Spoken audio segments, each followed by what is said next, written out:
sweat. See if we popped up.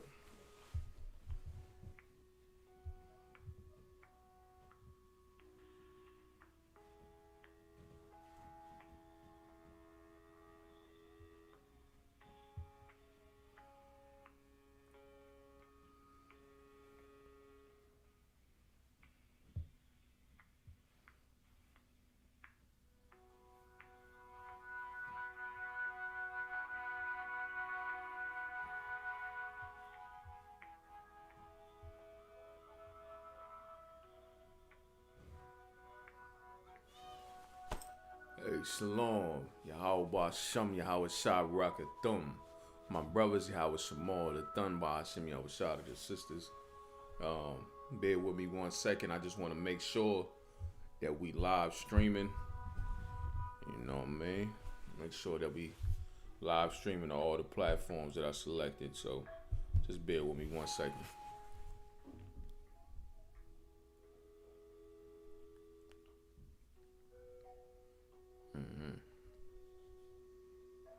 Okay.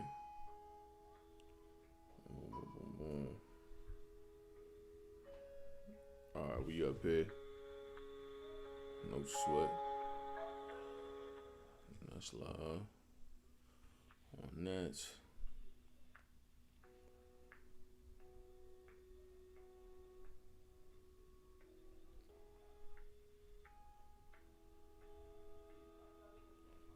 Okay. All right.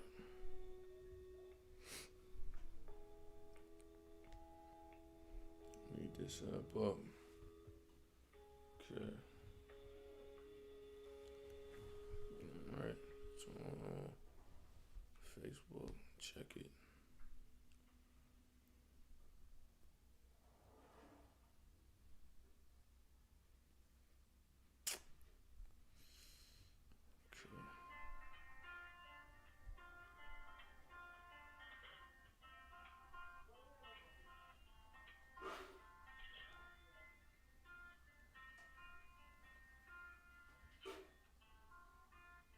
Uh-huh. So we not up on the book. We're not up on the book. We're going to have to tighten that up. Just streaming. Alright, Salakia. Okay. Alright, so Shalom, Shemar Thumb, my brothers, Yahweh Shemal, the Thun by Hashem, Yahweh Shah, the sisters. Main Precinct Officer Rakab, 1 West Isupk, under Commander General Yohana. Today, the subject matter for today is going to be the importance of the law. Alright. So we're going to bust down the importance of the law.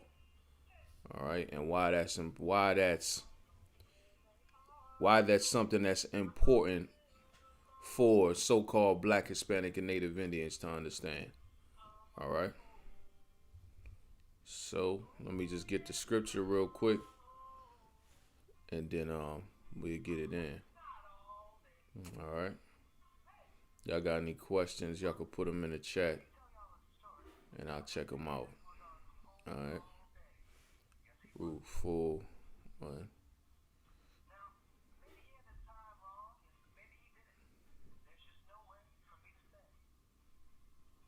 All right, so as we know, so-called Blacks, Hispanics, and Native Indians, we don't have a standard for morality. There's never been a standard of morality that's been enforced. You know what I mean? All of our so-called black leaders, T.D. Jakes, Al Sharpton, you know what I mean? Creflo Dollar, Louis Farrakhan, all of these religious leaders, Martin Luther King, they all taught us that we could live a lawless lifestyle and still be progressive as a people, when in actuality that's far from the truth. You know what I mean? Uh, it's far from the truth, and it's evident to see that it is, you know, just by looking out the window. If that was the case, if we could live whatever lawless lifestyle that we wanted to live and still be progressive as a people, then we wouldn't be impoverished in the black communities today. You know what I mean? We wouldn't be subject to living in project houses. You understand that? We wouldn't be subject to living in homeless shelters and children living in the foster care system, growing up in the foster care system. It would be that would be far from us. That way of living, that lifestyle, that lowly lifestyle of living would be far from us. You know what I mean? If living a lawless lifestyle would actually work in progressing us forward as a people. You understand?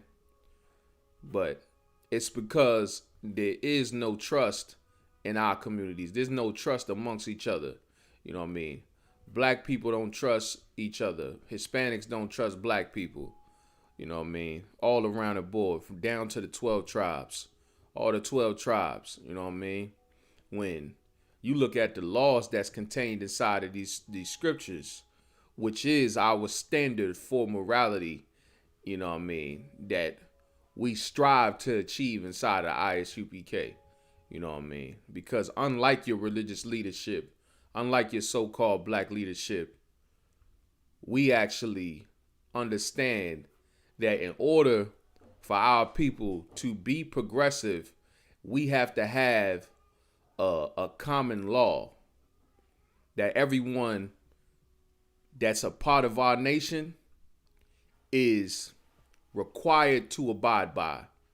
And if they don't abide by those laws, they don't abide by those ordinances, then there will be punishments and penalties. There should be punishments and penalties that are dispensed.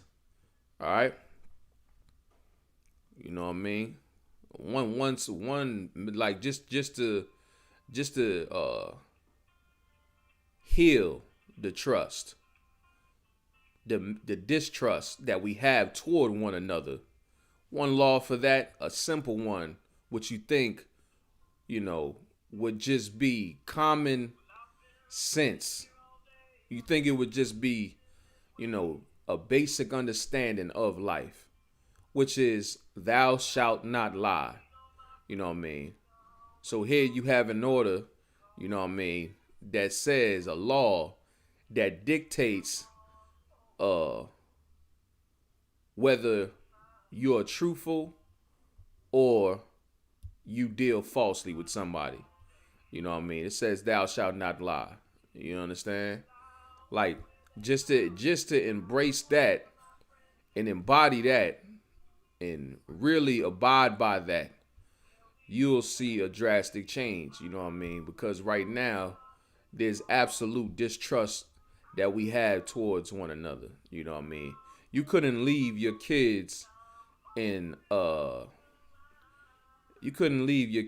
stranger's home. You know what I mean? You know what I mean? Just because they black, Hispanic, or Native Indian, that wouldn't give you the confidence of leaving your child with that brother or sister. You understand? It wouldn't give you the confidence, you know what I mean? But in your mind, you would be worried about the safety of your child. You know what I mean? Because you cannot trust this brother, or you cannot trust this sister. You cannot entrust them to safely watch over your children. You know what I mean? They might molest your child. You know what I mean? They might abuse your child physically, mentally, or what have you. Do things that are unacceptable to the child. You know what I mean? So That's a major, that's something major. Honesty, which is absolutely overlooked. You know what I mean? Like it's almost, the in fashion to be someone that's dishonest, to be someone that's a manipulator, that's a hustler. You know what I mean? You can't hustle, people that's in your nation. You know what I mean? That's according to the law. Like, if I was going to sell somebody a garment, if I wanted to sell a brother a garment and he wanted a linen garment and I just gave him, just a plain old cotton garment and I told him that it was linen, you know what I mean? That would be forbidden to do that. You can't hustle your brother or sister, man. You know what I mean? But let me get it in the scriptures, you know what I mean? I want to make sure that I do that. I don't want to rant on too long, but just wanted to introduce the subject matter, and then now we're going to jump straight into it, all right? So we're going to start at Baruch 4 and 1 in the Apocrypha, all right? This is the book of the commandments of God, right? This is the book, the Holy Bible, the King James 1611 edition. You understand? This is the book of the commandments of God. You understand? What are the commandments? The commandments are orders that we were given. These orders that we were given by the Most High were orders that would, basically be our compass for morality. At anywhere that you at any point, any time you dealing with anything in life, what would the way that you would discern how you would handle any situation would be based off of the laws, the orders that were given to you in here. You know, understand? Inside the laws that the Most High gave you. You know what I mean? This is our moral compass right here. You know what I mean? The book of the commandments of God. All right, let's read on. And the law, the written law. You understand? The law of Moses. Let's read on. And the law that endureth forever. You understand? I don't want to jump ahead too much, so let me just make sure. All right. No sweat. Yeah. So the law that endureth forever. You understand? You can go in and out that Christian church, singing, dancing, rolling on the floor, all type of buffoonery, but you ain't cracked the book open not once. Not once have you opened the book and then look inside and look at what the Lord commanded you to do. The Lord didn't command you to be going to no Christian church, singing and dancing, banging a tambourine, and shouting to the top of your lungs, rolling on the floor, talking about you got the Holy Ghost, man. That's not what the Lord ordered you to do. You understand? That's why Christian pastors, bishops, ministers, whatever title you want to give them, they are absolutely unfit to lead Black, Hispanic, and Native Indian people. You know what I mean? Because while you getting shot dead in the street by the police with your hands up, while you getting shot dead by the police because you got a cell phone in your hand, you know what I mean? Or they lynching you in a cell somewhere. While they're doing that to you, your Christian pastor, minister, bishop, deacon, or what have you, is going to tell you that all you have to do is sing and dance and bang on the tambourine and catch that Holy Ghost and fill up that collection plate as high as you can. Give all you got. You understand? That's how they gonna try to bust it down to you. That thing gonna come back around 3-4 times. Like you ain't give all you had the first time. You know what I mean? Absolutely robbing the people, man. Robbing the poor of the out of everybody on the face of the earth. We the poorest goddamn people, man. You know what I mean? Our people is on reservations. You understand? In the projects right now, in the barrios right now. You understand? And yet and still, this cat has the audacity to tell you that he needs all of your money. All of the money that you done worked hard for, the little money that you getting that you don't have. You understand? Demands that you put it in that collection plate 3 or 4 times till you go flat broke. You understand? So he can get a $64 million jet. You know what I mean? So he can live in a multi-million-dollar mansion.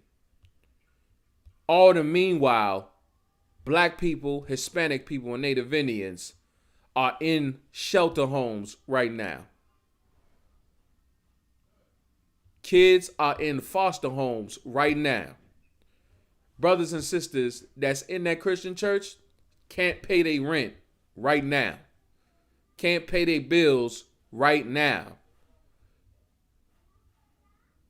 But you need $64 million to go purchase a brand new jet so you can spread the gospel, man. So you can go spread the gospel. It's absolutely ridiculous, man. They teach you that the law is done away with because if they did tell you that you had to keep the law, that Christian church, it wouldn't be so full like it is today. You wouldn't have no mega church seating 30,000 people in there. You know what I mean? The way they got it all across the globe, every major city.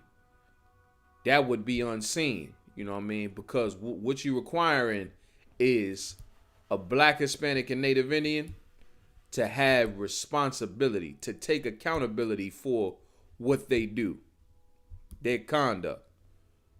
You know what I mean?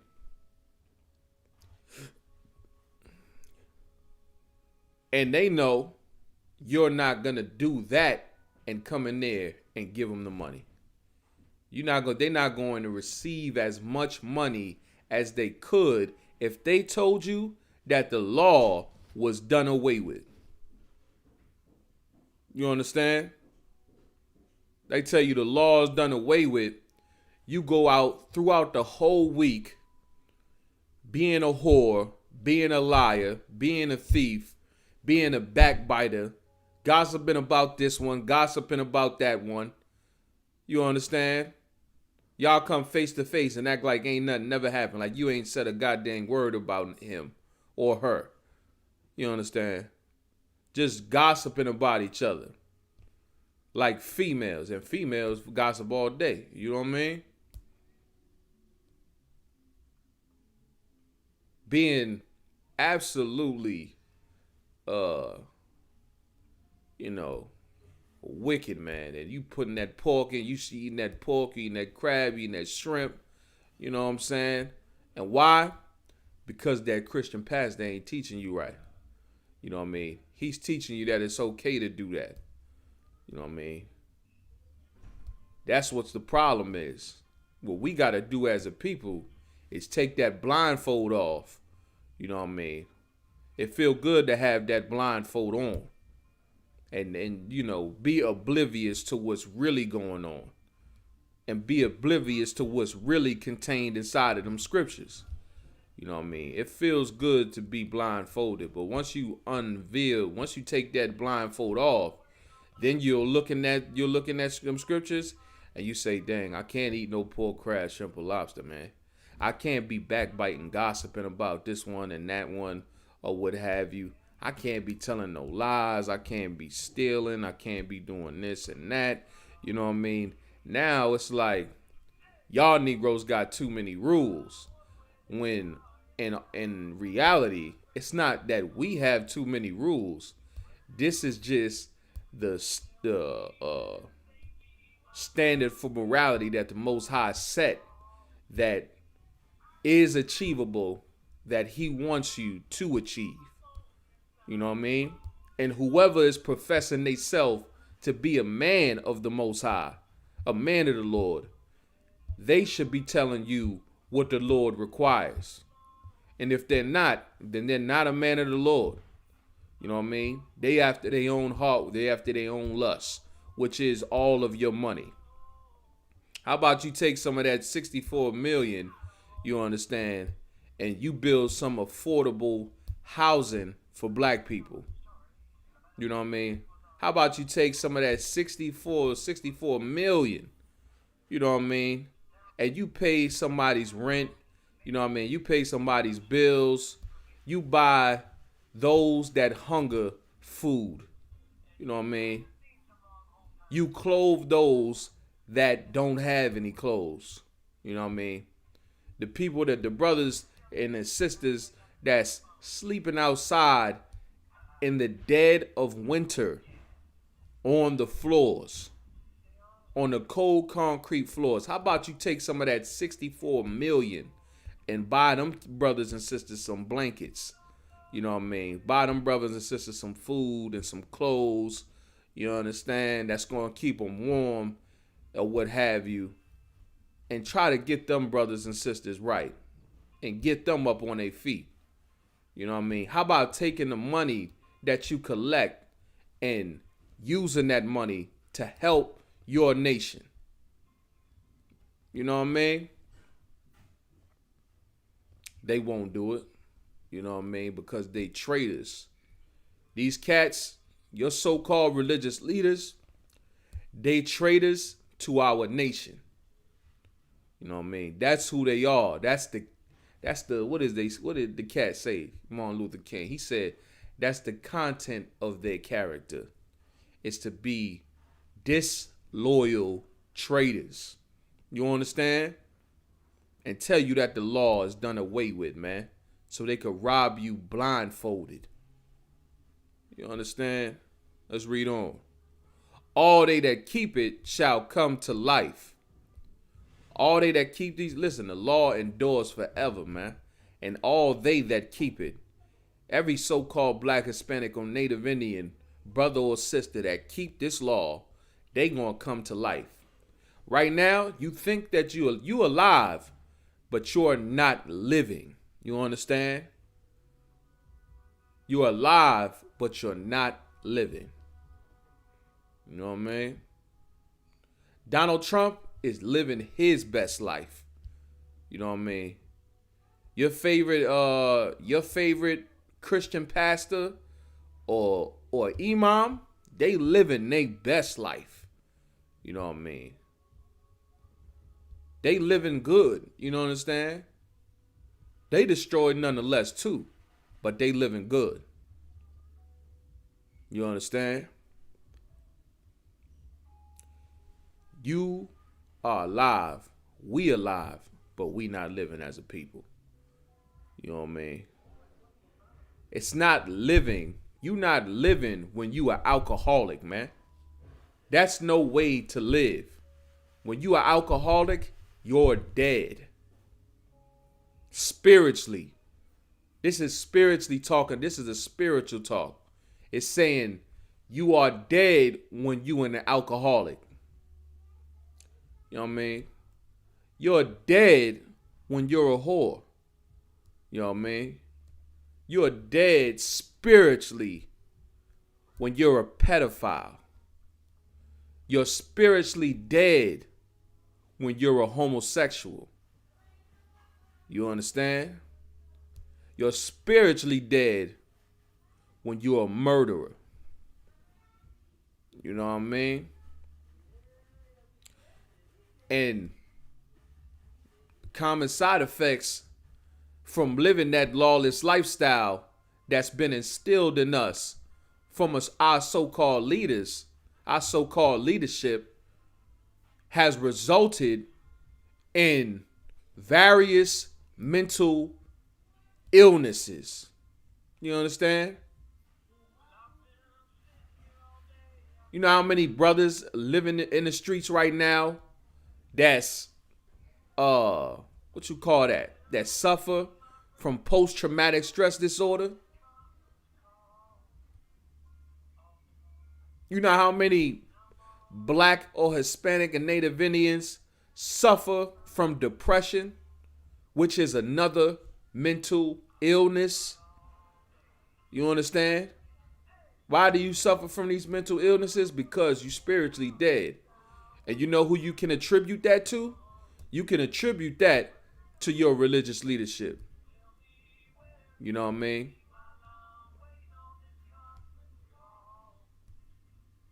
You know what I mean? Paranoid, depressed, all of this. You know what I mean? You are dead spiritually living inside of this kingdom. You know what I mean? Following the leadership that we have been following. You know what I mean? But you come inside of this truth and you gonna get right. You won't be depressed anymore. You understand? You won't, that PTSD, that's good. That'll be gone too. You a schizophrenic, that'll come up out of you too. You understand? You suffer from alcoholism, you'll put down the bottle. You suffer from drug addiction, you'll put down whatever drug that, you know, you was, how you say that?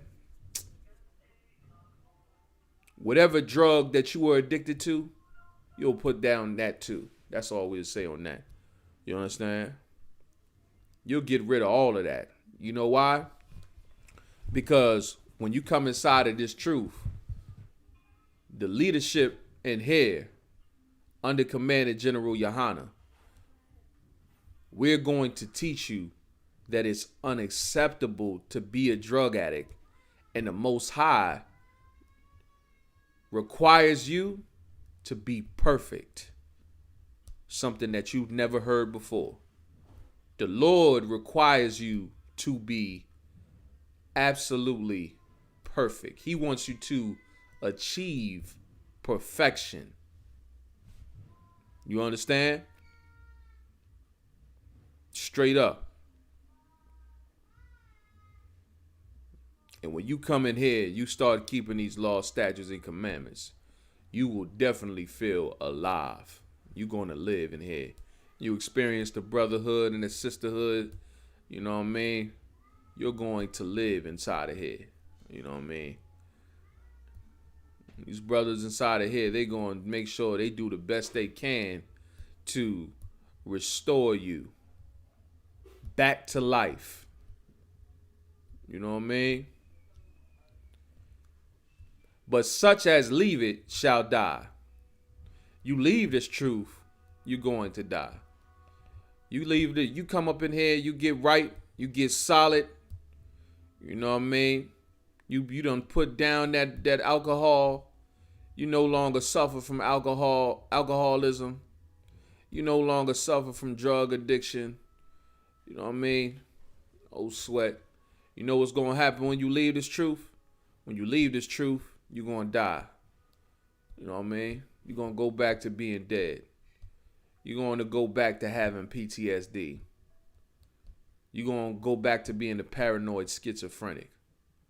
You know what I mean? You're going to go back to living in depression. You know what I mean? You leave this truth, you're going to die. You know what I mean? That's just how I go. All right?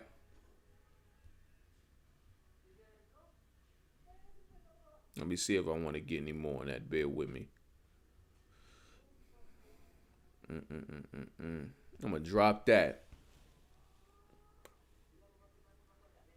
And I'm going to go to, matter of fact, Let me go to, I'm going to go to Matthew 5 and 17, actually. I am going to go there. So bear with me. Let's go to Matthew 5 and 17, all right? Matthew 5 and 17. Okay.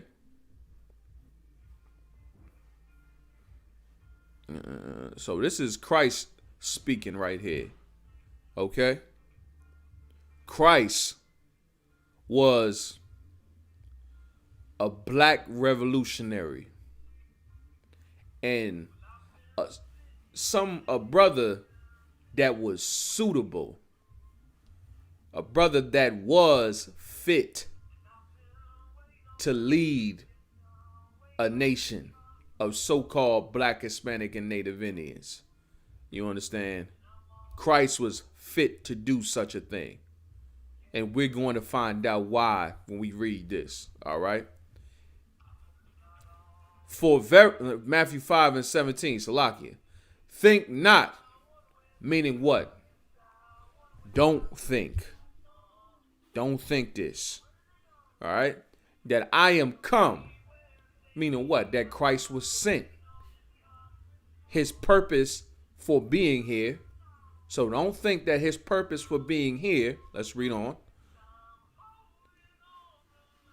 I am come to destroy the law or the prophets. Think not that he's come to destroy the law or the prophets. You got a lot of these, whenever you go into these churches, a lot of them like to completely forego the Old Testament and anything that's contained inside of the Old Testament. And they want to say that it's null and void and it no longer pertains to us. The things that are written inside of that Old Testament. You know what I mean?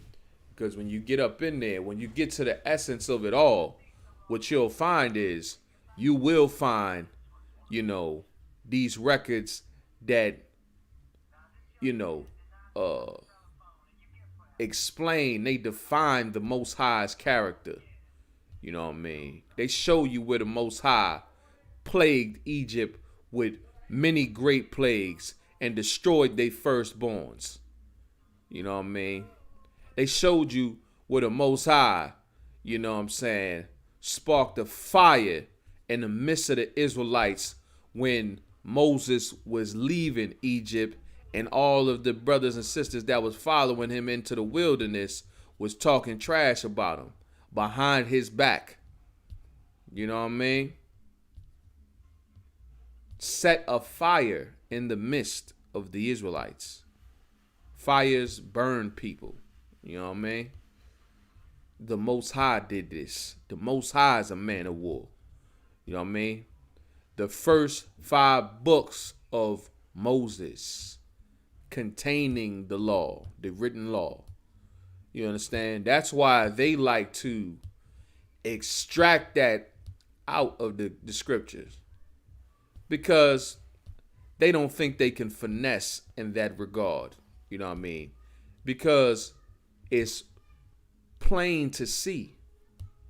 You know what I mean? It's not a hard thing to understand, but really it's quite plain to see when you observe the records in the Old Testament.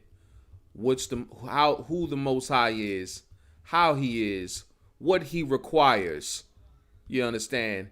And how his prophets, you know what I mean, the standard his prophets had to uphold in leading the people. You know what I mean? That's why they like to forego that, man. You know what I mean? And they don't want you to see that law. They don't want, you know why they don't want you to, they don't want you to see the laws that's contained inside of the Old Testament. The reason why they don't want you to see that is because the pastor, he still wants to have sex with your woman when you're not there. You know what I mean? Your pastor wants to put Rhode all up in your woman. You know what I mean? Remember that.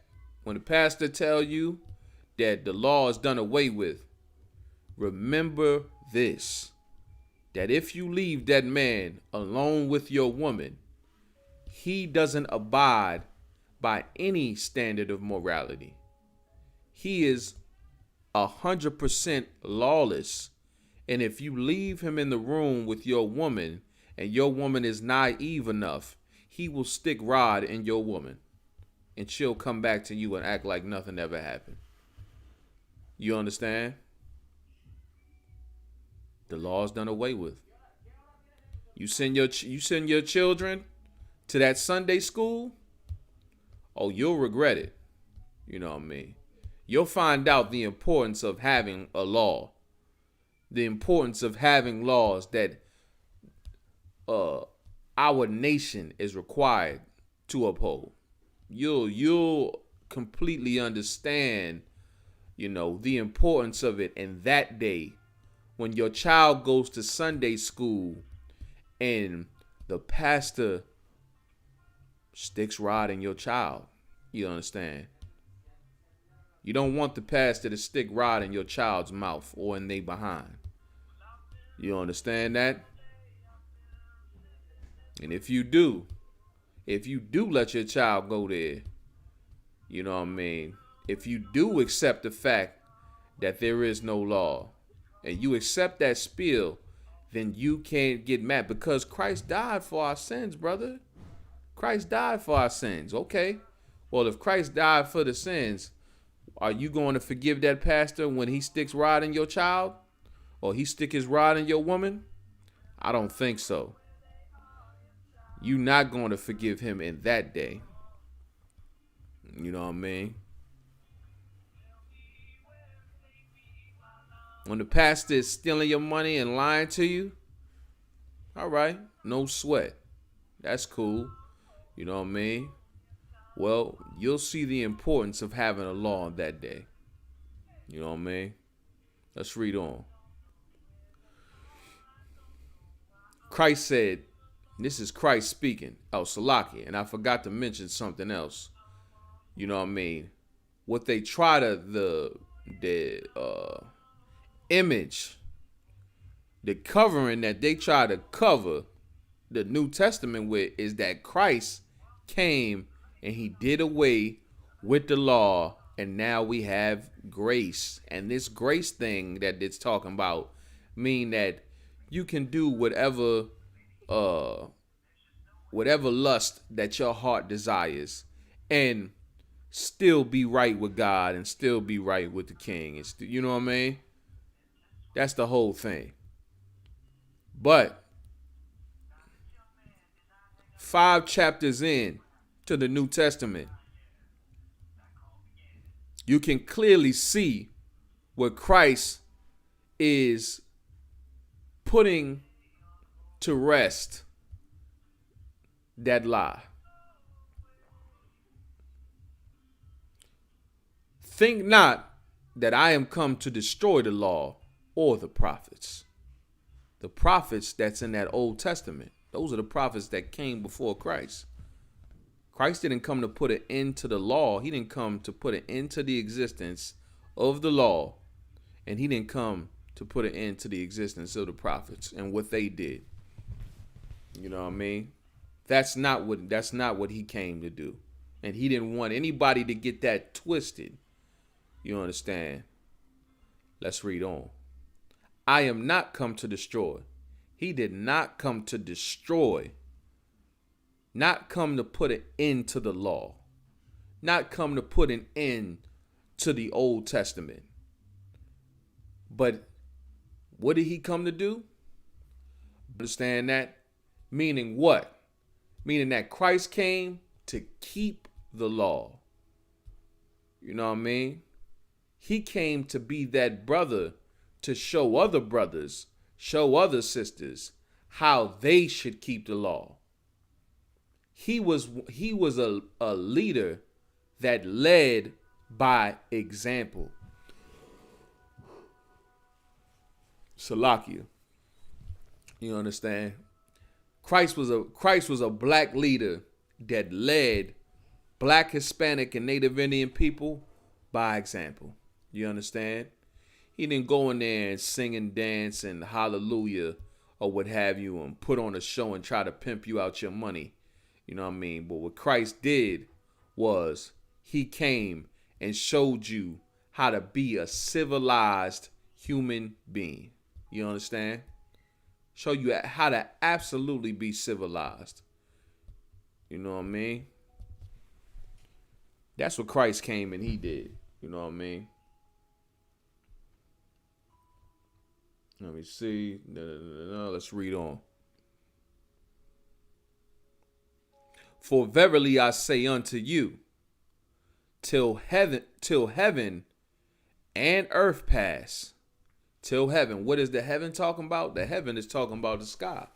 You know what I mean? You look up in that sky, you see the sun, moon, you see the stars, all of that, man. The sun. Listen, till heaven and earth pass. The earth is what we walking on right now. So, in order for the law, Salaki, I'm getting ahead of myself. Salaki. Till heaven and earth pass, one jot or one tittle. One jot meaning a crossing of the T or a dotting of the I, the tittle. You know what I mean? So one crossing of the T or a dotting of the I, right, shall in no wise, you know what I mean, pass from the law. So under no circumstances shall not even the slightest stroke of the pen, you know what I mean, whether it be a crossing of the T or a dotting of the I, pass from the law. Meaning, under no circumstances will the law be removed in any capacity. You know what I mean? Not in the slightest. The most microscopic, you understand, form of it all. Will it be removed? You understand? This is a cold cut for that. Till all be fulfilled. What is it talking about till all be fulfilled? Till all be fulfilled is talking about all of the prophecies, you know what I'm saying, that haven't come to pass, but are going to come to pass. You understand? Okay. Let me make sure I want to read on. So, we actually going to drop that. Let's go to Ecclesiastes, right? In the Old Testament, right? Ecclesiastes in the Old Testament. And we're going to go to 12 and 13. All right? See if I want to start up a little more. All right. No sweat. So this right here, right? What we about to read in Ecclesiastes 12 and 13. Matter of fact, let me just bust it down for y'all real quick, and then we'll bust it down. Let me just bust it down. Ecclesiastes 12 and 13. Let us hear the conclusion of the whole matter. You know what I mean? You know, the conclusion is the end of something. So the conclusion of the whole matter. You know what I mean? You ever just wondered why you were meant to, why was I born? What is my purpose in life? You know what I mean? You ask yourself this and you say, dang, well, so, you know, you think it's becoming a doctor. You think it's becoming a basketball player, playing ball in the NBA, or becoming a rapper, or a lawyer, or a mayor, or the president even. You know what I mean? If that's your goal, you know what I mean? That's your purpose in life. You think it is. You speculating. You're not quite sure what your purpose in life is, or what is the meaning of life. Why are we even here living on earth? What's the meaning of us living on earth? You know what I mean? Well, let us hear the conclusion of the whole matter. Let us put an end to all the speculation, and let's dive straight into the facts and discern and find out what the real meaning of life actually is about. For every brother and sister on this earth, what is the meaning of life? Let's read about it. Let us hear the conclusion of the whole matter. Fear God and keep his commandments. Fear God and keep his commandments. It sounds so simple. You know what I mean? It sounds very simple. And, you know what I mean? It might be hard to accept. But that's the meaning of life. That's why we are here. We're here to fear the Most High and do what he says to do. You understand? Fear the Most High because the Most High can make you blind. You know what I mean? The Most High can make you grow up in a shelter home. You understand? Or the Most High can make you get molested. Well, I won't say he make you get molested, or you know what I'm saying? I don't want to say that. But you can come back and you can come into that foster home where somebody does molest you. You understand? If you never had been in that foster home from the beginning, and you had a father and a mother that kept the laws of the Most High, you would be in complete safety. But because we disobey the Lord, now you end up in that foster home where you do get molested. You know what I mean? Fear the Most High because he's the ultimate determining factor of your fate. You know what I mean? That's why you should fear the Most High. You understand? Fear the Most High and keep his commandments. Do what the Most High told you to do. You understand? The Most High told you that a man is supposed to lay down with a woman. You know what I mean? The Most High told you that a woman is supposed to lay down with a man. The Most High told you, the Most High commanded a woman to, obey her husband with all subjection. You know what I mean? The Most High, or he commanded that a man love his wife, even as Christ loved the church and gave his life for it. You know what I mean? That's what the Most High told us to do. Fear the Most High. Fear the Most High and be a brother to your brother and never lay down with his woman behind his back. You understand? Be truthful. Be somebody who has integrity and is an honest brother. You understand? That would never do that to his brother. You understand that? Do what the Most High said to do, man. Simple and plain. I know it sounds like, well, that's not what I was thinking. But okay. But listen, if you claim that you love the Most High, you know what I mean? You up in that Christian church because you trying to get right with the Lord. All right, no sweat. That's cool. You want to get right with the Lord, but you don't want to do what the Most High said. And it's clearly that he told you here what you ought to do. For this is the whole duty of man. Like I said, this is the whole duty of man. This is the meaning of life. This is what you were here for. Your duty, your responsibility. It is your duty to keep this law. You understand?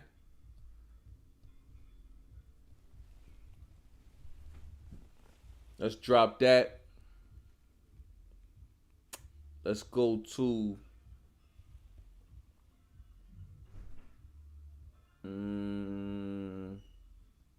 see if I want to do that. All right. Let's go to Luke 16 and 1. Luke 16 and 1.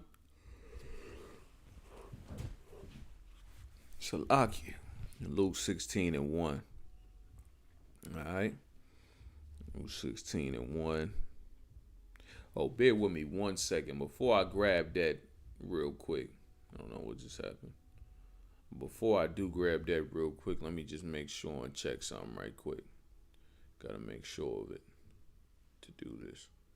So I don't be doing it. All right.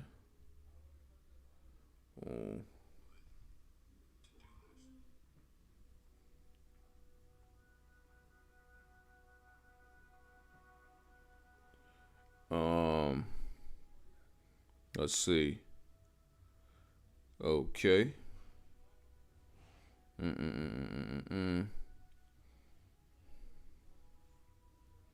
Said somebody said things ain't supposed to be, ain't gonna be right till Christ come back. Okay. No sweat. Okay, things won't be right till Christ come back. I mean, but we can make them things right. You know what I mean? You gotta. That's why the scriptures say, examine yourselves whether ye be in the truth or not. You know what I mean? The kingdom of heaven is within you. You know what I mean? Don't think that we got to wait for the kingdom to get here. You know what I mean? To start obeying the Most High. You know what I mean? And you know what I mean? That'll change your reality greatly. You know what I mean? With changing your life now is not something that you put on hold, you know what I mean, until Christ returns. You know what I mean? You can do that right now. You get up in them classes, you do your 90 days, you know what I mean, and you get your Hebrew name, and you'll get right with the Lord. You understand? And you'll be in his little sanctuary. Out of all this hell on earth, man. All right? No sweat. Let's keep it pushing though. All right. So we're gonna go to Luke 16. And where did I say we was gonna start at? 1.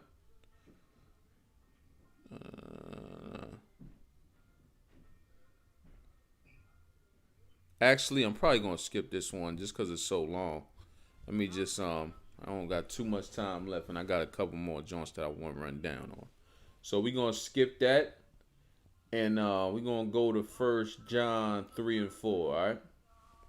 1 John 3 and 4, like you know, we being as a brother or a sister that, you know, has did some time in the truth, we've grown accustomed to certain things in the scriptures that a brother or sister that is new to the truth might not understand. So, you know, when we teaching, we always teach it like we teaching to somebody that doesn't know the truth. You know what I mean? So if you already know this, you know, Most High in Christ, but you hear it, and more times you hear it, the more it's going to stick with you. So let's go to 1 John 3 and 4. All right.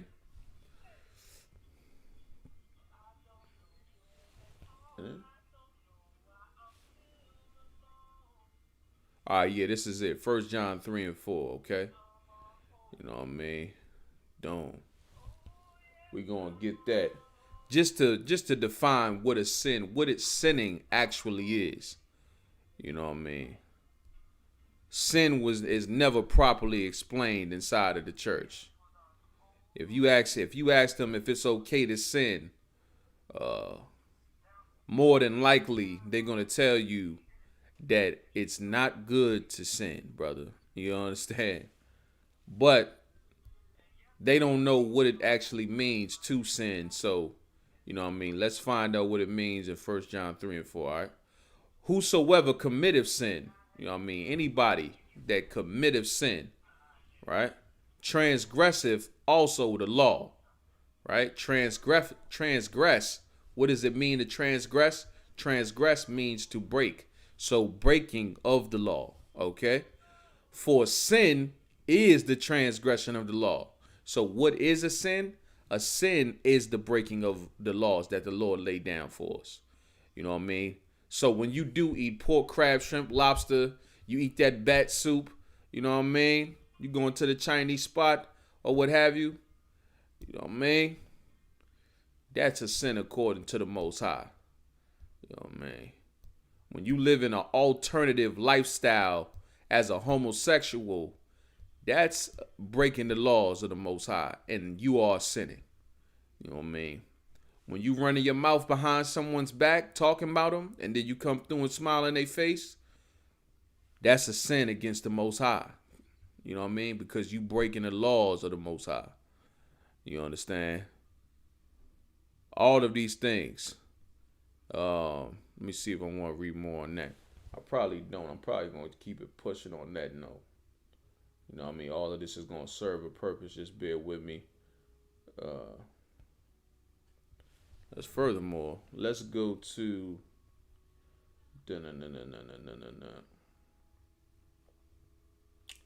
2 and 3. 1 John 2 and 3. Let's go there. Okay. We're going to go to 1 John 2 and 3. Say, and hereby we do know that we know him. We do know that we know him. You know what I mean? Talking about the Israelites. You know what I mean? So-called Black, Hispanic, or Native Indians. We know that we know him. Who is the him? The Most High. If we keep his commandments. You know what I mean? So, your religious leader, they claim to know the Most High. You understand? They claim to know the Most High, yet and still they tell you that you can eat them pork chops. You know what I mean? You can be a homosexual and sing and dance on the choir. You understand that? You can be a liar. You could tell a little white lie. It's okay to tell a little white lie. You know what I mean? In no sense is it. You know what I mean? But these cats don't even know the Most High, yet they profess themselves to be of the Lord. You know what I mean?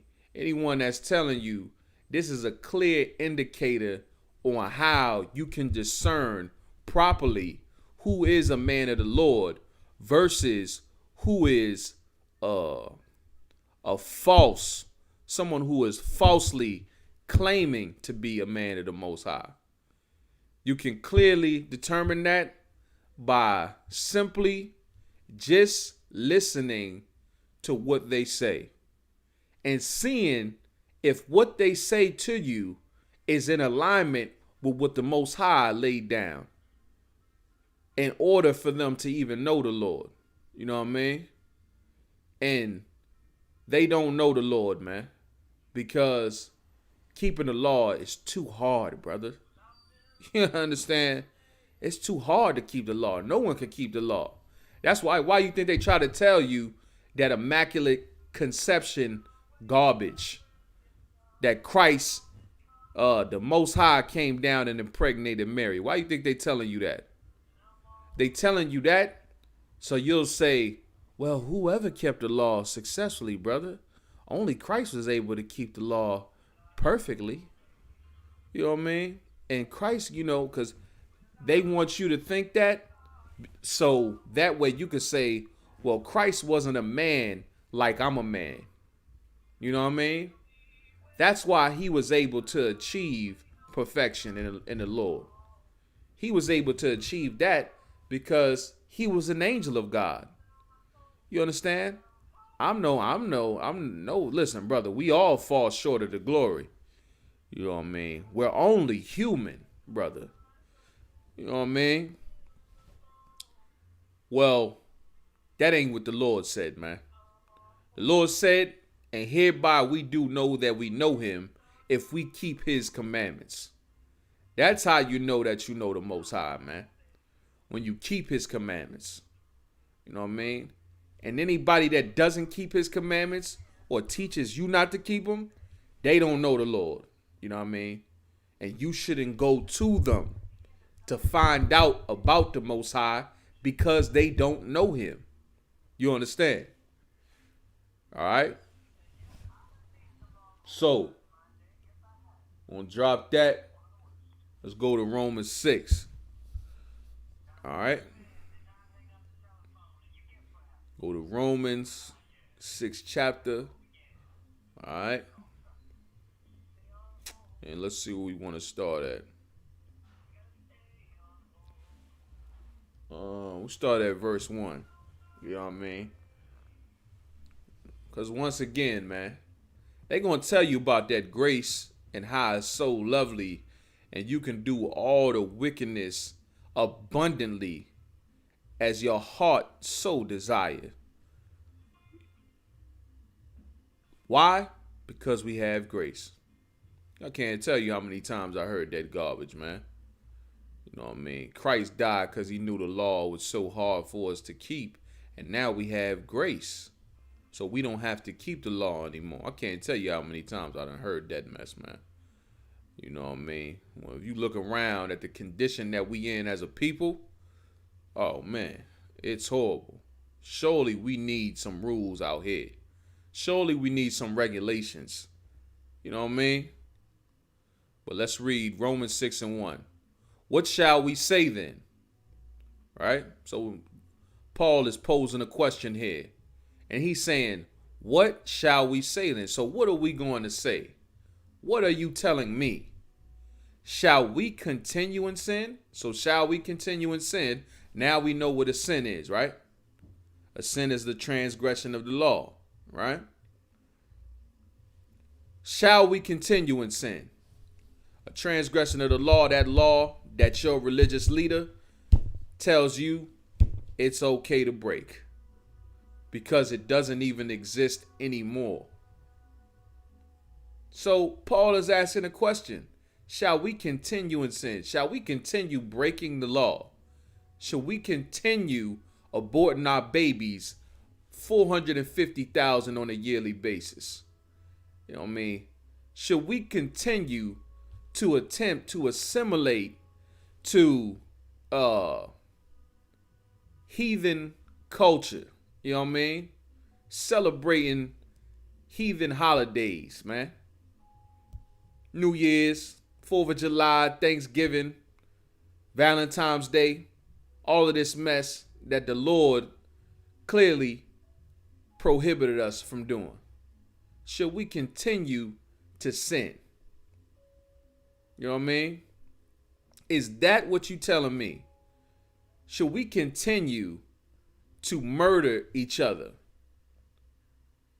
Is it okay because thou shalt not murder? So should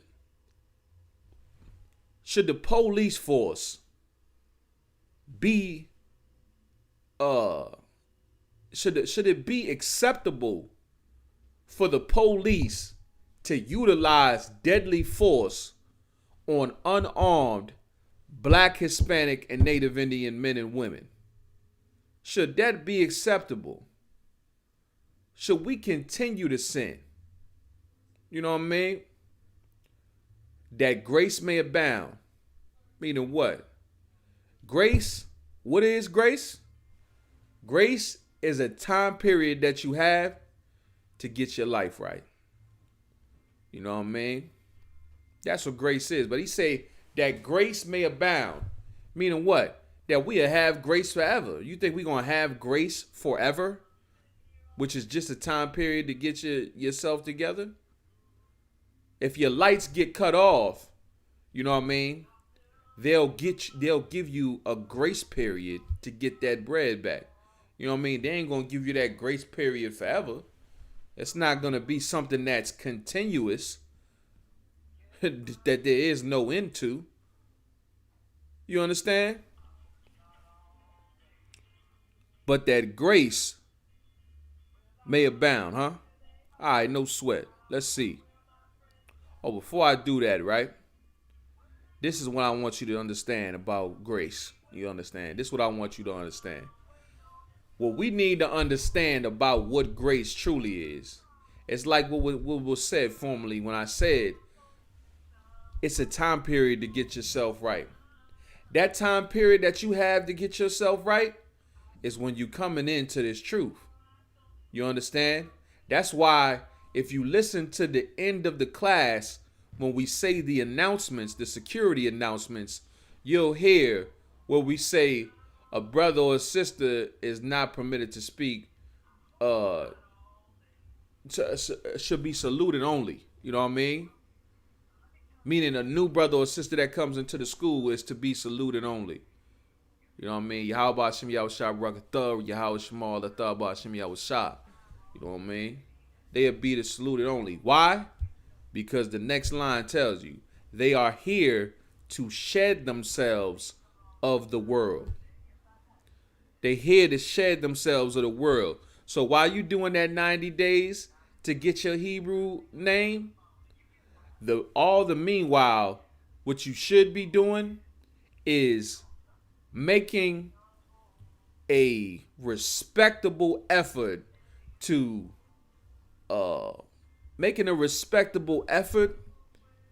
put off the old man or the old woman. All right? That's what you should be doing. That's the grace period. You should be trying to make yourself presentable before the Most High. Someone who could be presentable before the Lord, whether you're a man or a woman. You know what I mean? That someone that is, could be presented before the king, and you know what I mean, they say well done. You understand? That's the type of standard you should set yourself to. Not just somebody that's a man pleaser. All right? A man pleaser meaning what? When the brother's watching you, now you is marvelous. You're brilliant. You know what I'm saying? You're excellent. In all regards, you're excellent. You know what I mean? But when you get back to wherever you at, now you continuing to do whatever wickedness that you was formerly. You know what I mean? This ain't the Christian church. We not here to put on no front. You know what I mean? You come up in here and you will be required to get yourself together. You understand? But don't set the standard for man. Don't set it for, whoever you think you setting it for, you're not setting it for them. Who you are setting that standard for is the Most High. Think, have I changed enough to be right before the Lord? You understand? And that's what you should always think, and continue thinking that way, so you can, sculpt yourself to be the model citizen that the Lord wants you to be. You know what I mean? Be a model citizen. You know what I mean? Your enemies, your oppressor will respect you in that day. You know what I mean? When you get yourself right, when you use that time period and you get yourself all the way right, man, and you ain't up in here just to make friends and chitter chatter and what have you. You know what I mean? Like we tell you, this ain't Christian mingle. This ain't the social club. You know what I mean? You come up in here, we don't really want to roll with you like that. You know what I'm saying? We ain't trying to move with you like that. We want you to come up in here and get yourself right where you need to be. You know what I mean? And we going to allow you that time to grow the same way that we was allowed to grow. You know what I mean? Which is the better thing. You understand? Let me see. Was there any more on that?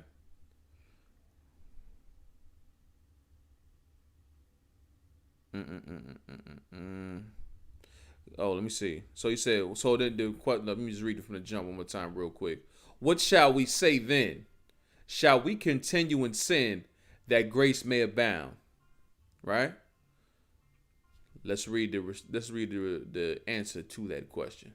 All right? Now that we have an understanding of what grace is and what sin is. All right? God forbid. So here Paul's saying, God forbid that we should continue to sin, you know what I mean, that we would get more grace. You know what I mean? That our grace would be an everlasting one where we can continue to do whatever we want to do. You know what I mean? When you get that Hebrew name that you are given is because you have become a new brother and you have become a new sister. And that old man and that old woman that you wore is now dead. You understand? They are dead. Whatever your slave name was in the world, that brother and that sister is dead. The Hebrew name you are given, that brother and that sister dead. This is who lives today in this body. You know what I mean? You have to undergo a complete transformation of self. And it ain't going to be easy, neither. You know what I mean? It's going to be a very hard thing because you've grown accustomed to living a lawless lifestyle, all thanks to your TD Jakes and Creflo dollars, man. That's why you're destroyed the way you are. And you gotta, however many years old you are, and you decide to come into the truth, that's how many years of that wickedness that's in you, you gotta fight off. And it ain't gonna happen overnight. That's why you giving you 90 days. You understand? For a new season. You know what I mean? Something new to come from that. You know what I mean? And it's gonna be a hard thing. Don't think that you can do it alone. Don't think you can do it by yourself. This isn't something that you want to do by yourself. Don't wait to come inside the truth either. You know what I mean? Because Satan going to try to talk to you. Don't wait to come inside the truth until you get yourself right. Well, I'll come in there once I get myself right. You know what I mean? Once I'm right, then I'll come in. But I'm still smoking this weed. I'm still smoking these cigarettes. I'm still popping these whores. I'm still busting it open for every man on the corner. You understand? For the sisters. You know what I mean? All right, no sweat. You'll never come into the truth. The only way you're gonna come into the truth is if you come into the truth. Yeah, simple and plain. And then when you do come up in here, if need be, call for counsel. You know what I mean? We got brothers, you know what I mean, that's outstanding, that give, outstanding counsel that'll set you straight. That take care in your life and get you right. And they'll set you straight and make sure whatever demon you battling, they help you fight it. You know what I mean? That's brotherhood. You understand? That's what brotherhood is about. You know what I mean? What it say? Iron sharpeneth iron, so a man sharpeneth the countenance of his friend. You know what I mean? Your countenance being your facial expression. Somebody that's down, you got a brother or a sister that might be down. You know what I mean? You help them out. You get them back to being happy again. You understand? That's what we're required to do. And we will do that. But you come up in here, you're not gonna come in the truth just by watching neither.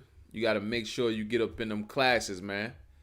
The kingdom, one of the coldest cuts to a brother or a sister that's on the fence about coming into this truth is the scripture. Whenever you say, whenever I used to hear it, at least, it was like, damn, it's about that time I need to get up in here.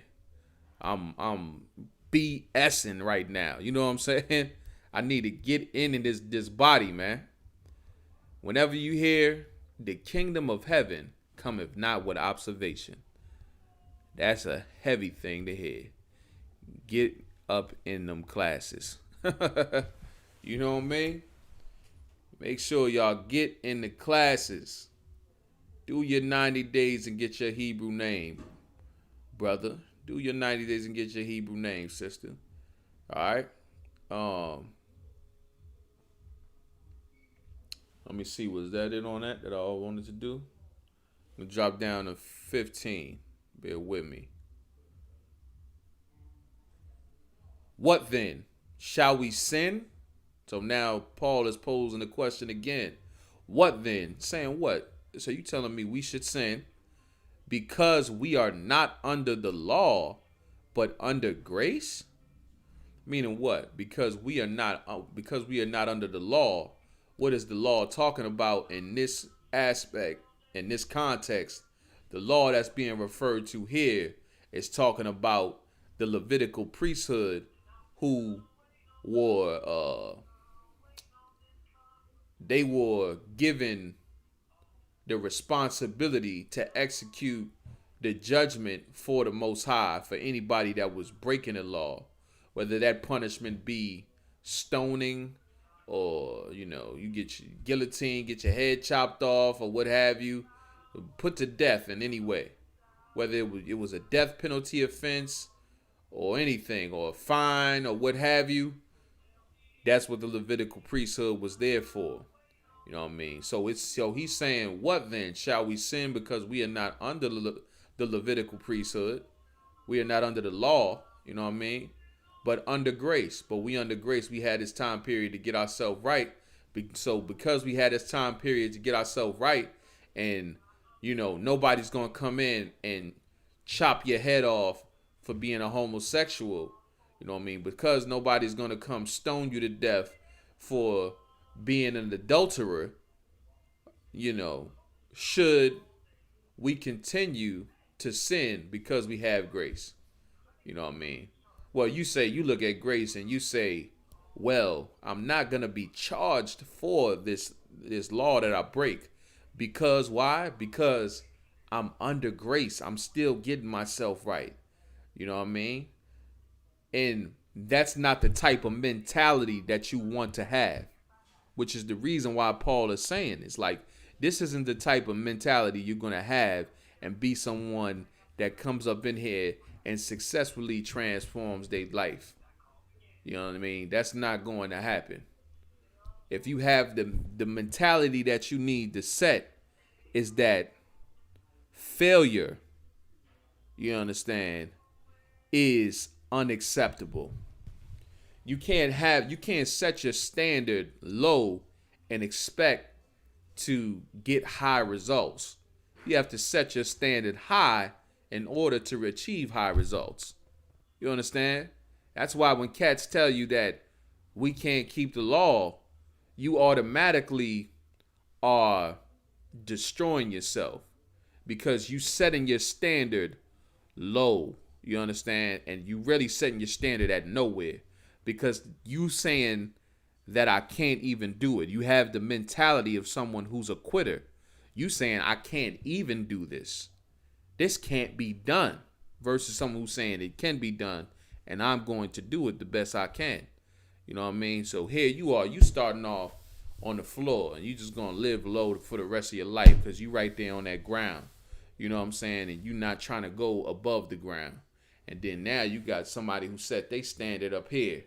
You know what I mean? And maybe they coming right here. And they come right here. And then they build and they just keep coming. And they keep coming. And they keep coming. And they keep coming. And keep coming. And they get here. Then they set it even higher. And they just try to keep going higher and higher with their standard. You know what I mean? That's the only way you're going to see progression. That's the only way you will progress. You understand? By setting a standard. By putting in your mentality, it's okay to fail. You already failed. You know what I mean? And you don't understand the purpose of what's being said. You understand that? All right? Let's see.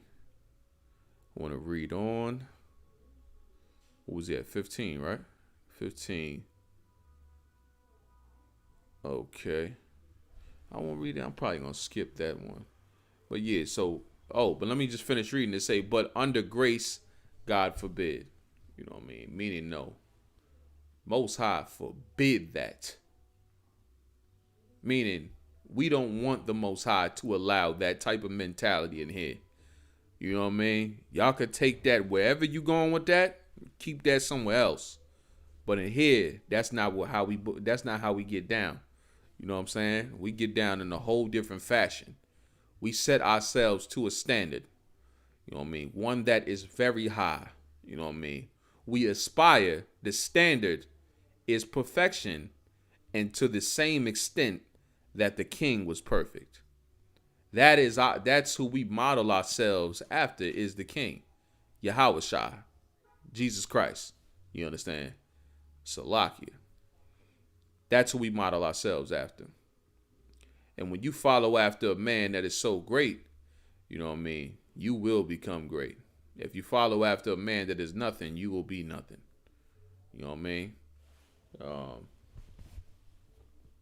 So let's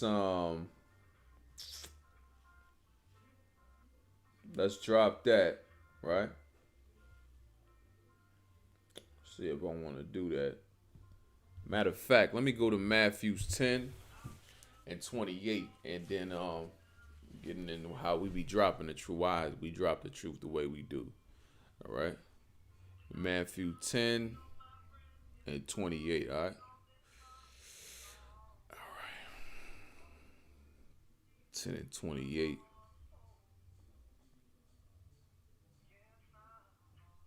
Okay. Is that the one I want? Make sure it's Salakia. Bear with me. Bear with me 1 second. I want to make sure I get this. Sin willfully. That's what I'm looking for. I thought it was Matthew 10 and 28, if I'm not mistaken. Sin willfully. Bear with me. KJV, don't.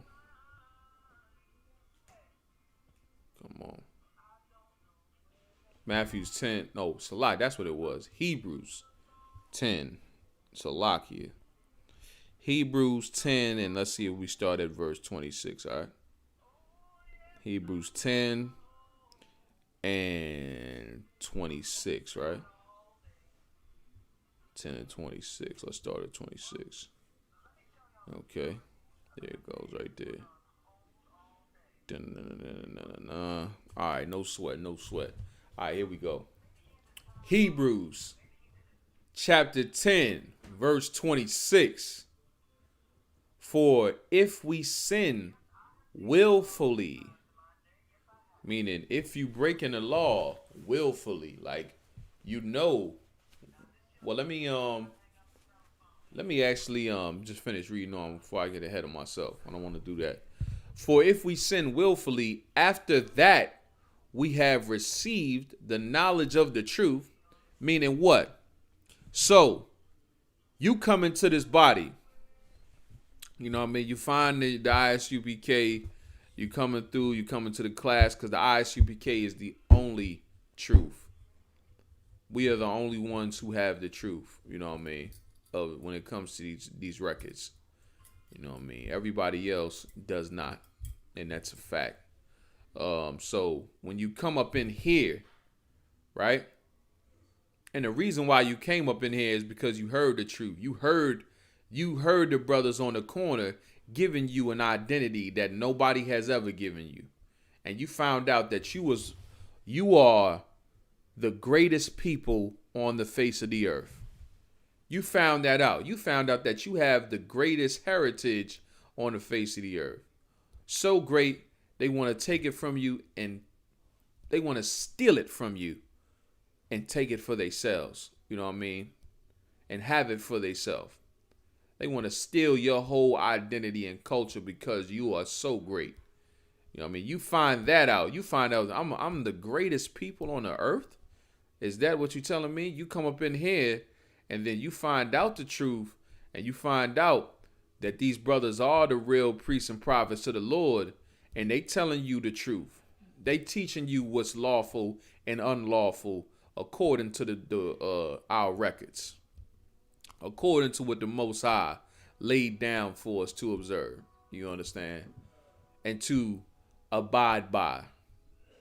You come up in here and you see that and you learn that, and you know, you begin come through, you're keeping it, You doing the things that is required of us by the Lord. You started stopping eating that shrimp. You stopped eating that pork, crab, and lobster. You ain't doing that no more. You know what I'm saying? You done fought off the weed demon. You ain't blazing no squares no more. Or nothing like that. You know? You don't sleep with no other man's woman. Sister, you ain't, sleeping with nobody but your husband.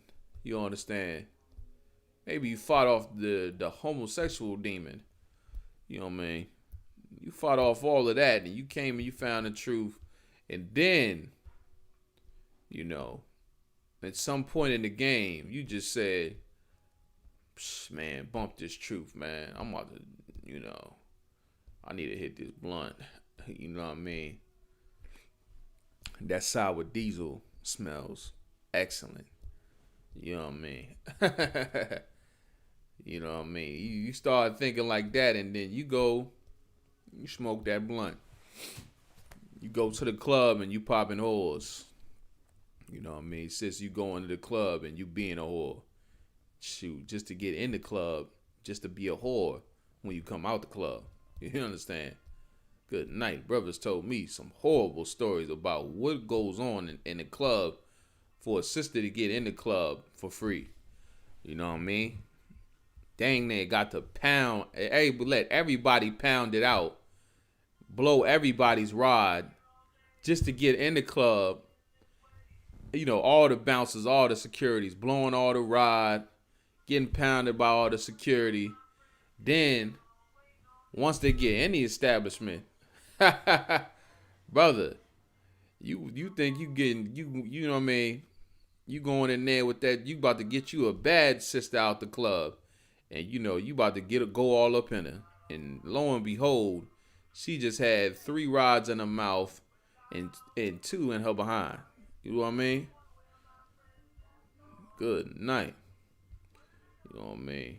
It's terrible what goes on. You know what I mean? But you go back to doing that. You go back to blowing rod to get in the club at night.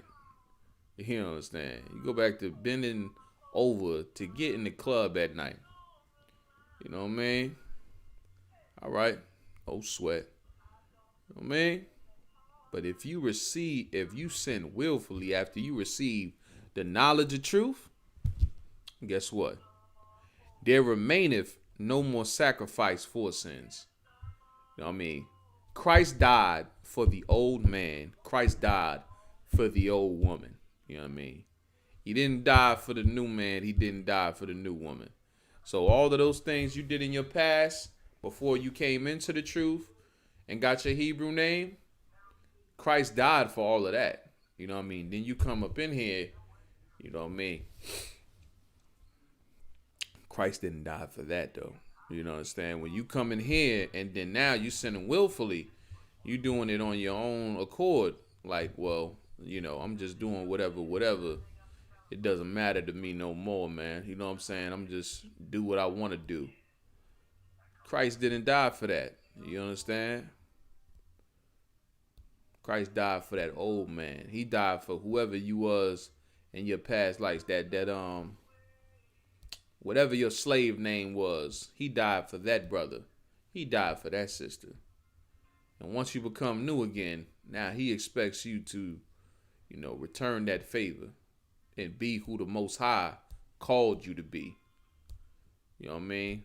But if you don't, and you sin willfully after that point, let's read on.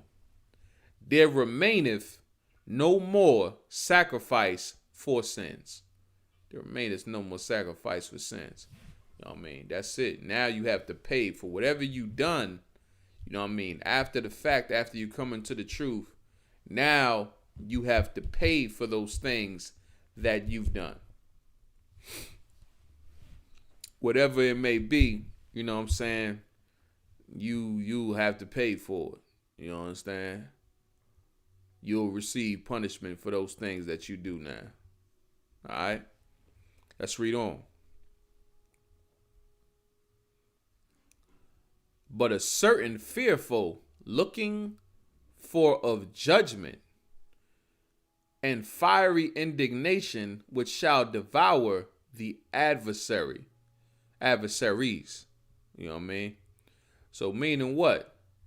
Once you come into the truth and you locked in, and then you keeping it, and then you decide to just go back and revert and regress to the old man or the old woman and do what you were doing formerly.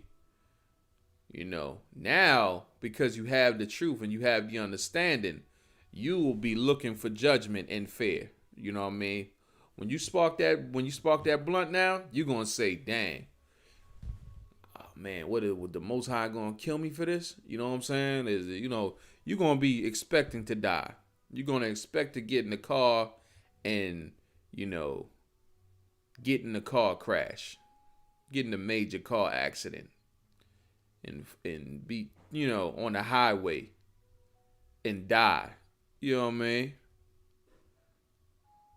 You sleeping with another brother's woman, you probably gonna expect death. You'll probably expect a disease where your rod just falls off or something like that. And you'll pray to the Lord that he doesn't do it. You know what I mean? But you will be in fear, and you'll be looking for the judgment, the punishment that you are to receive for breaking those laws that you did at your own will. You know what I mean? Okay. He that despised Moses' law. So the man that despised Moses' law, meaning he hated Moses' law. You know what I mean? Hated Moses' law by breaking it. That's how he showed he hated Moses' law. Because, of course, to hate something requires an action. You know what I mean? Like with anything that you feel, it requires an action to show that you feel that. You know what I mean? You can be angry and then you do nothing, but you're not really angry then. You understand? You angry, but you don't do nothing. All right, well, I understand. No sweat. You know what I mean? You love somebody, but you lie to them, you steal from them. You know what I mean? You deal dishonestly with them, but you love them because you feel that deep feeling of affection. You know what I mean? That's not right. You know what I mean?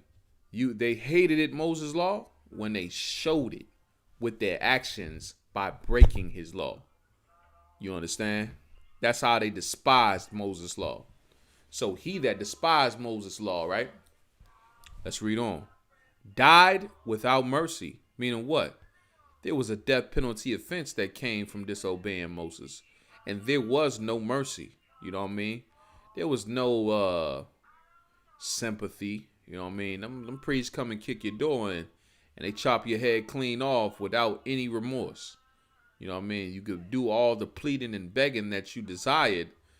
However, that would not alter the judgment that was divine judgment to be enacted and executed by those Levitical priests. You understand? Died without mercy under 2 or 3 witnesses. If 2 or 3 witnesses said you did it, and they said, man, this cat looked like, not look like, but they said, yeah, I saw this cat do it. You know what I mean? I came by that house, man, and, I saw a car parked out there in her husband's spot, and, it wasn't her husband's car, man. You know what I mean? And then and then another cat come. Yeah, I was delivering mail to the door, and I heard some broad getting pounded out in the room. You know what I'm saying? Or what have you. Some broad was getting pounded out in the room, or what have you. You know what I mean? And then the child says, yeah, my mommy brought a new man to the house that I'd never met before. You understand? Under 2 or 3 witnesses, you were put to death. The priest came through. They analyzed the situation. They made the judgment. And they went to execute the judgment. You understand? That was it. Under 2 or 3 witnesses. Let's read on. Of how much sorer punishment suppose ye? So of how much worse punishment, how much sorer punishment suppose ye do you think, right? shall he be thought worthy, right? Who have trodden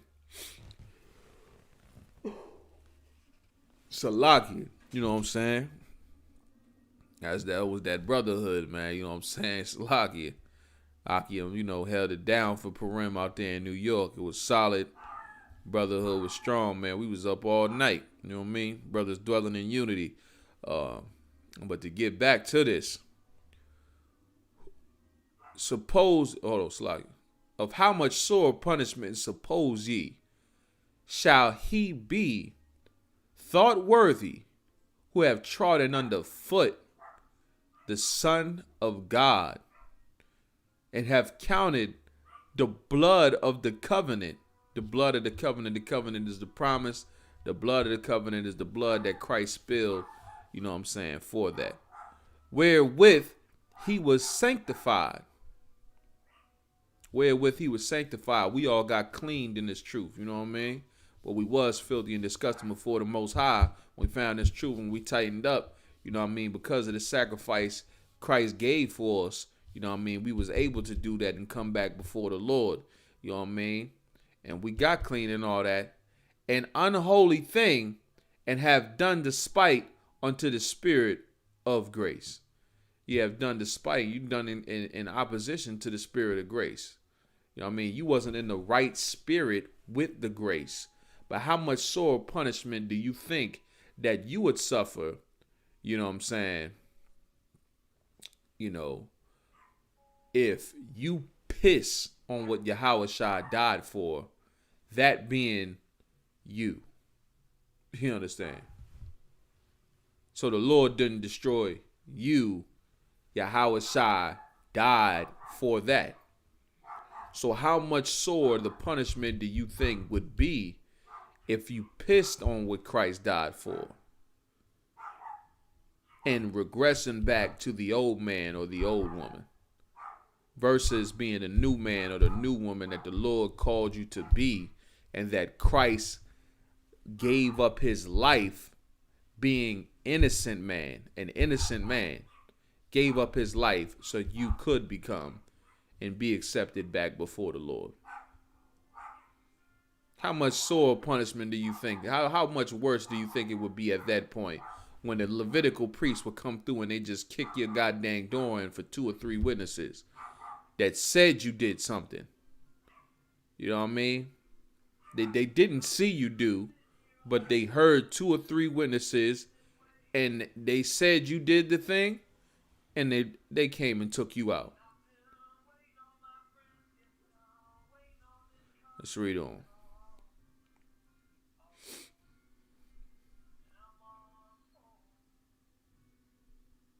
Let me see. Just want to make sure.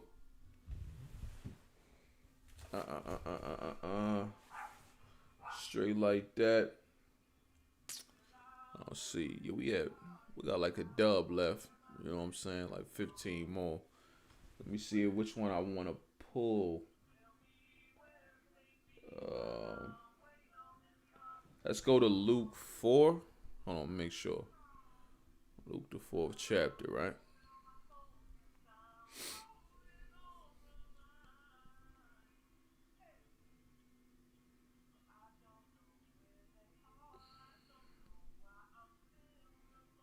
No, I don't want to pull that one.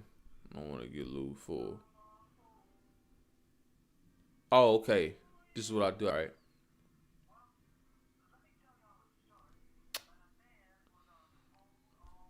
All right. So, this is another great example that our King, Yahushua, a real black leader, you understand, to our nation, set for us. And here's recorded in Luke the 4th chapter. All right. So let's read. We're going to start at Luke 4:1. And Yahushua, and that's Jesus in the Hebrew. All right. Which means Savior or Deliverer. Being full of the Holy Spirit. It says Holy Ghost right there. But what you have to understand is that these texts were originally written in the Hebrew and the Greek, and the New Testament to be in the Greek. Whenever you see ghost right there, you always want to replace that with spirit, because the real word from the Hebrew for the spirit is the rakah. You know what I mean? That's what means spirit. So Holy Spirit. It's just a mistransliteration from the Greek text. All right. So, and Yahushua, being full of the Holy Spirit, returned from Jordan and was led by the Spirit into the wilderness. Right. So, you know what I mean? Christ was led by the Spirit, you know what I mean, to go into the wilderness. So he saw fit to go into the wilderness. Something was compelling him to go into the wilderness, and so he went. All right.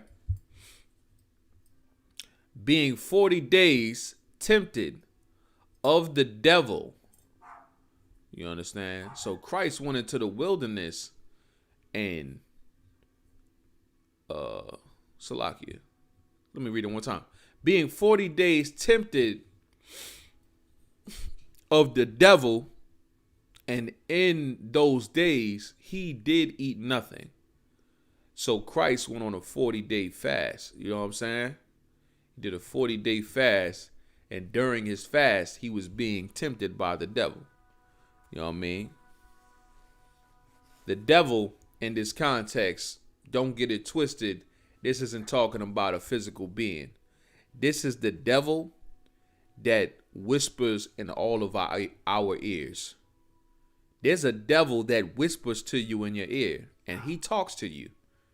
You understand? Someone that's trying to deceive you. You know what I mean? Inside of your mind, we all been there. You understand? A devil is speaking to you, and he's trying to get you to do something. He's trying to tempt you to do this thing. You are enticed by something, and the devil is talking to you to persuade you to do whatever it is, engage in whatever it is that you are being enticed by. You understand? And then on the other hand, there's the voice of the Most High, the voice of the Lord talking to you and telling you why you shouldn't do this thing, and trying to help you out and combating the devil that's inside of your head. You understand? And Christ went through this for 40 days when he did his fast. You know what I mean? Shoot, I mean, you could even know if you just did a fast. Dude, if you did any type of fast, you know that, shoot, the demon gonna start talking to you. All of a sudden, good food is gonna start popping up. Your favorite food is gonna come out of nowhere once you go on that fast. And your senses is gonna be heightened. You're gonna smell all the flavors that you never smelled before coming out that food. You know what I'm saying? Satan gonna make you take a bite of that. He gonna want you to take a bite of that thing. You know what I mean? While you trying to do your fast, Satan is going to try to get you to eat at all costs. You understand that? But being 40 days tempted of the devil, and those days he did eat nothing. And when they were ended, he afterward hungered. So Christ went through the 40 days in the wilderness without eating anything. So he fasted for 40 days. And then at the end of his fast, he was hungry. You know what I'm saying? Like anybody is hungry and they want to eat something after they done finished their fast. Right? And the devil said unto him, so now this is that devil that's in his ear speaking to him, if thou be the Son of God, the Son of God, you know what I mean? The Son of God is not to get confused and, you know what I mean, you to think that, you know, Christ was literally the Son of God, like, you know, the Most High impregnated Mary, which is absolutely falsified. But what anybody is a son of the Most High that does the Lord's will. And you can go into Romans 8 and 11. Let me just make sure that. Let me double check. But I believe it's Romans 8 and 11 that tells you that. But let me make sure.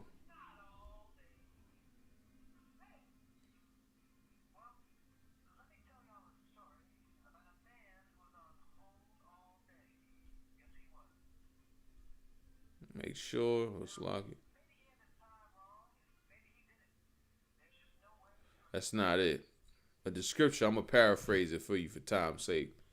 The scripture where it says, um, them that do the will of the Most High, they are the sons of God. It literally says something like that. So that's why it's calling Christ the Son of God. That's why, you know what I mean, hearing that. You know what I mean? So Luke the 4th chapter, and we're going to start back at where we was at. Command this stone that it be made bread. You know what I mean? So the devil trying to tempt him. He's saying, man, we got to turn that stone into bread, man. Just turn the stone into bread. You know what I mean? Much like oftentimes, like now, this ain't what it's talking about. But Satan try to talk to us. You understand? The brothers that's in the streets and they suffering from poverty. They so impoverished they can't find any employment. And, you know, they want to get some money. And they see, and then the devil starts talking to them. You know what I mean? And he say, what? He say, command this stone that it be made bread. Turn them stones, turn that rock into bread. The devil is trying to talk to you. You know what I mean? That's the same way the devil is trying to talk to Christ, man. You know what I mean? The same way the devil tries to talk to you and get you to sell crack to make money is the same way the devil was talking to Christ. You understand? But this is something that Christ had did. He fasted 40 days. All right? And Yahushua answered him, saying, it is written that man shall not live by bread alone, but by every word of God. You know what I'm saying? So now, Christ, a demon popped into his head, and he casted the demon out by, you know, going to what the Most High laid down. That's why he said, he answered him. He answered that demon in his head, and this is what he said to the demon to combat it. He said, it is written, you understand? That man shall live not by bread alone, but by every word of God. You understand? That was heavy. That was a cold cut right there. And let's read on. And the devil, taking him up into a high mountain, showed unto him all the kingdoms of the world. Salakia. And the devil, taking him up into an high mountain, showed unto him all the kingdoms of the world in a moment of time. And the devil said unto him, I'm just trying to go quicker because we running right up on the time, all right? And the devil said unto him, all this power will I give thee, and the glory of them, for that is delivered unto me, and to whomsoever I will, I give it. You know what I mean? So Satan is trying to tempt Christ into, you know what I mean, taking over the whole goddamn earth, man. You know what I mean? On his, in his way. You know what I mean? Not the way that the Lord wanted him to rule, but you know what I mean? Just ruling the kingdoms that were in the earth at that time. All right? If thou therefore will worship me, all shall be thine. So now Satan is trying to get him to worship him. Trying to get him to worship him how? Trying to get him to worship him by doing what he says to do. I should have read that other part where it say, whosoever ye yield your members to, them you are servants to. You know what I mean? So Satan is trying to penetrate the mind of Christ. He's trying to infiltrate Christ's mind and, you know what I mean, destroy him. And wants him to serve him. You know what I mean? Wants him to worship him by doing what his flesh wants him to do. You know what I mean? Versus what the Lord wants him to do, which is fight his flesh and do what he said. All right? And Yahushua answered and said unto him, get thee behind me, Satan. For it is written, thou shalt worship the Most High thy power, and him only shalt thou serve. You know what I mean? Cutting the demon in his head again, talking about what? He said the demon want to get him to worship him. He's like, man, no, man, that ain't right. Because the Lord said, Thou shalt worship the Lord thy God, and him only shalt thou worship. You know what I mean? I'm not supposed to worship no Satan. I'm not supposed to worship the devil. I'm not supposed to go submit to my flesh and do what my flesh desires. You understand? Let's read on. For it is written, and hold on, let me see. Where did it say for a season? No, man, we don't have no time to read to that. I'm going to have to skip down because I just want to get the part where it says this. Well, matter of fact, I could probably read all of that and be done at 2. Just go fast. Where we at? And he brought him to Jerusalem and set him on a pinnacle of the temple and said unto him, if thou be the Son of God, cast thyself down from thence. So now the demon is trying to get Christ to commit suicide. He's telling him to cast himself down from a high point in the temple. All right. For it is written, he shall give his angels charge over thee to keep thee. He's saying he shall give his angels charge over thee, saying that the Lord was going to give his angels the responsibility of being in charge to keep Christ safe. All right. And in their hands they shall bear thee up. They're going to pick him up. Meaning what? That if he jump off this building right now, that he'll fall, and they're going to try to get the angels won't let him fall and hit the ground if he jumps off the building. You know what I mean? Because they're going to pick him up, because the Lord said, they're going to watch over him. You know what I mean? They wouldn't let a fly hurt him. You know what I mean? Because they're supposed to keep him protected. All right?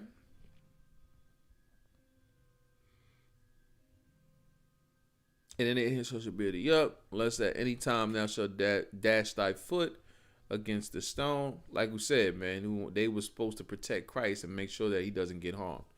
Okay? And Yahushua answering, so Yahushua, once again, is combating the demon in his mind.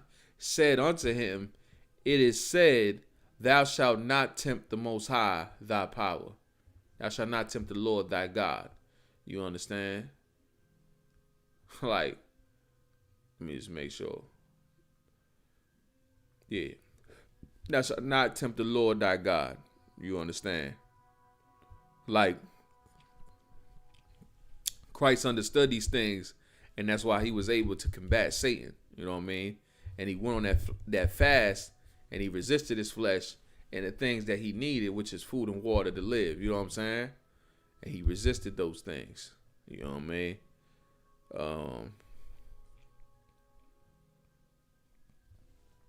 Let me see. Before you go on any fast without water, nothing like that, check with your doctor. I don't want y'all saying, you know what I mean, I told you to do nothing like that without no water or nothing like that. You know what I'm saying? I'm just saying what Christ did. You know what I mean? So, and when the devil ended, and when he hit at Slocky, make sure I'm trying to get it. I'm going too fast. Let me slow down, man. Let me slow down just a little bit. And Yahushua answering said unto him, it is said, thou shalt not tempt the Lord thy God. Like, meaning, like, we understand that the Lord is with us in the Isupk, but when we get in the car, we still put our seatbelt on. You know what I mean? Although that there's angels watching and protecting over us, we're still going to put our seatbelts on when we get in the car. You know what I mean? Why? Because we're not trying to tempt the Lord. You understand? We're not going to do foolish things to where the Lord had to come to our rescue and defense at every moment of the time. You understand? So, let me see. I'm trying to get this real quick. But that's what Christ was busting down on him. Let me see. And when the devil, this is the one I wanted to get.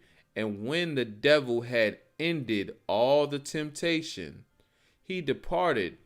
Now listen, he said when the devil ended all the temptation, so now the demon done left his mind. He's like, I can't get this cat. You know what I mean? There's no getting through to him to get him to do nothing. He's on that he really on it like he supposed to be. You know what I mean? But he left. He departed, right? He left from him for a season. That's the key word right there. He left from him for a season. This is the thing. when you come into the truth, you're gonna have the demons. You know what I mean? You're gonna combat demons. You're gonna overcome them, or what have you. And that demon is not. There's certain demons you're gonna just get rid of with ease. You know what I mean? And that's gonna come with time. And as you fighting to become that new man or woman, it's just gonna become easy. And then there's going to be other demons. It's going to be other demons that, what I mean, you're going to be burdened to battle these demons for life. You understand? You know what I mean? They're going to go, once you defeat them, they'll go for a season. You know what I mean? But it doesn't mean that they're not coming back. So what you got to do is you got to get stronger before that demon comes back. You know what I'm saying? You got to get stronger spiritually before the demon come back, because he's going to come back, because he's only going to leave you for a season. You know what I mean? He wants to find you at a vulnerable moment to where he can attack you. You know what I mean? You come through strong. You coming through, you nice and strong, and he see that he can't penetrate your defenses. You know what I mean? You got on the armor of the Most High. He's going to try to find a weak spot in your armor. You know what I mean? And penetrate that. You know what I mean? So you try to find you when you're weak. So you got to stay on point. You know what I mean? You got to stay ready, and you ain't got to get ready. You understand?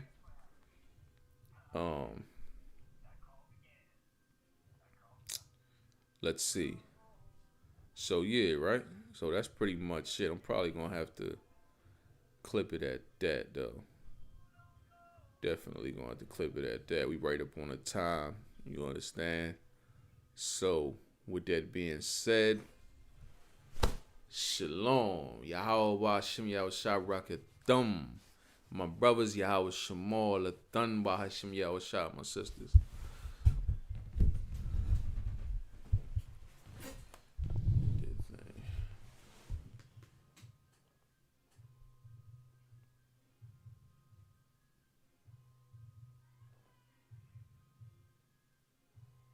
Come on, turn this off.